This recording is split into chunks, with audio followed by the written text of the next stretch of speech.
Hello and welcome to some more Star Citizen TLDR. Too long did not read.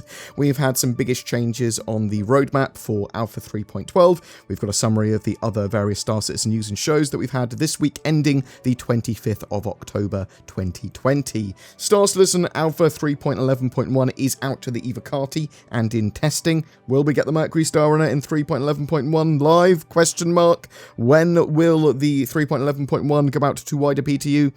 As soon as I know the answer to either of those or all of those questions, I'll put a video out.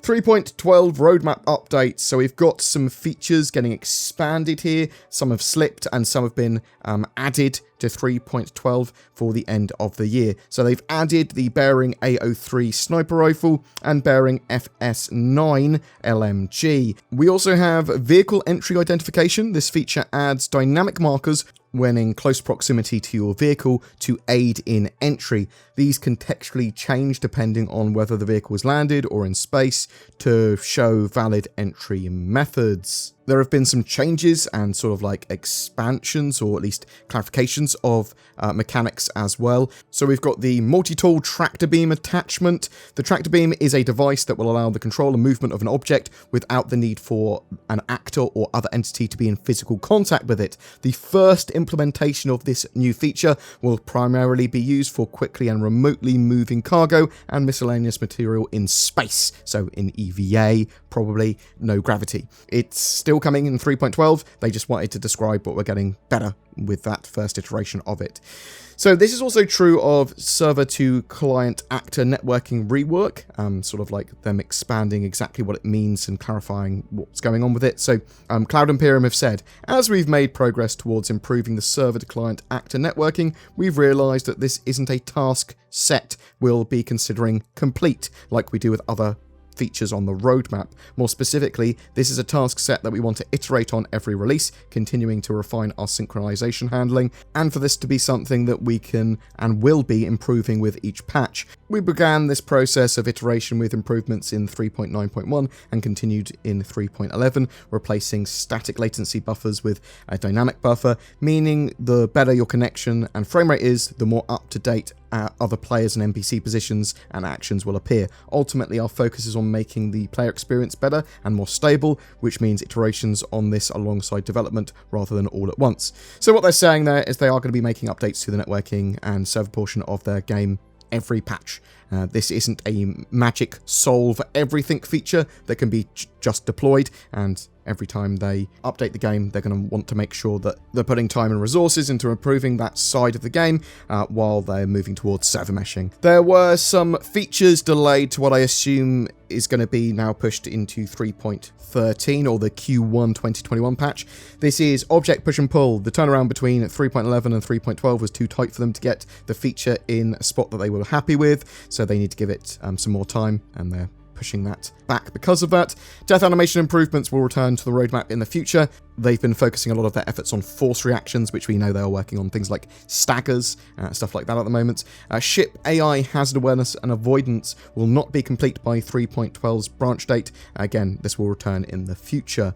Mystery armor. So this is the weird one. They said the character team has been splitting work on Squadron 42 and the Persistent Universe, and in this case they needed to work on a piece of Squadron, and that took priority and required them to call in multiple artists to support it. Because of that shift and factoring in the complicated nature of the armor that they're trying to work on with call-off simulation and rigging and animations, and the fact that they are waiting on some upcoming back-end tech, they said it would be cutting it too close to get it into 3.12, so it's been removed from the roadmap in the meantime, but they plan to add it back for 3.13. So it's been designated mystery armor because they want to surprise us with a new popular armor set that we've already seen concepts of previously, and they're saying it is definitely not the Titan suit.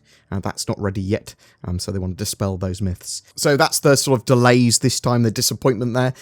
They're not that devastating this time though. Push and pull is probably the biggest loss there, as I was hoping to see lots of cargo improvements and maybe even derpy boarding in 3.12. but now that looks a lot less likely, at least in the way that I originally envisioned it. We had a sneak peek this week at some handcuffs that might be used by bounty hunters and security forces in the future. Inside Star Citizen showed off the new mining UI that we're going to get. It contains a lot more useful information while also streamlining its use of screen real estate. You can see your flight information, cargo makeup, and even if a mineable has volatile materials in it, or your cargo has volatile materials in it. They are also working on more general manufacturer-specific HUDs for ships too. Cloud Imperium are improving lighting across their ships and cockpits. They are working on a Preacher taser pistol and a Cure Life med gun, which we will see, I suspect, next year. Chaff effects are getting updated to look different from flak guns that are going to be on stations and capital ships in the future. Refineries and derelicts received work and a visual update too. Obviously, refineries are going to be heavily featured in 3.12 with mechanics. Ship-to-ship docking continues to progress, and they're now whiteboxing them in-game and choosing exactly where those docks will appear on stations. There are 3 new major volatile cargo types coming too, ones that could explode if they get too much damage or you take too many hits, others that are very much time sensitive and will be valueless if you don't get them there in time, and some that are quantum sensitive, whatever exactly that means. Maybe you can't travel in quantum, which would be annoying. In Star Citizen Live, there was a game dev with concept artist Jeremiah Lee, where he concepted out a space cowboy. Very cool if you want to watch that and you're into the concepting process. It is the last chance to cast your vote for the Imperator elections as well, today at time of recording. So there are 5 candidates, and the winner will change Star Citizen's law moving forward, because they're going to be in charge of the UEE, and you'll see policies and laws and lots of stuff and lots of flavoured missions, I suspect, in the future based on that in some way. So get involved. And that's it for this week. It's a mixed bag with Alpha 3.12, that Q4 2020 patch. I still think there's going to be a lot of content that they're keeping, or at least some content being kept hush-hush from us, or more gameplay under the surface of a lot of what this patch currently shows. At the moment, though, I'm very much wanting to know more about the Mercury Star Runner and the Intergalactic Aerospace Expo, the end of November sort of ship expo and sale, which we should be enjoying in the very near future. But what do you think? Are you excited for Alpha 3.12? Are you disappointed with what it's going to have in it? Have you been playing 3.11? What are your experiences there? Whatever your thoughts, I'd love to hear from you in the comments below. Every month we have a Star Citizen ship giveaway. For October 2020, it is for a Mercury Star Runner, and it's going to be in-game and flyable very soon. All you've got to do to be in for a chance of winning one is comment on any of my videos made during October, including this one. More details down below. Do you hate it when people steal all of your money and your house over the internet? I know I do. The true story of NordVPN's origins are unknown and lost to the ages, and without using facts, no one really knows how it provides more accessibility to otherwise censored websites or a safer security experience for all that use it. All I know is that it does, and I use it, and maybe you should too.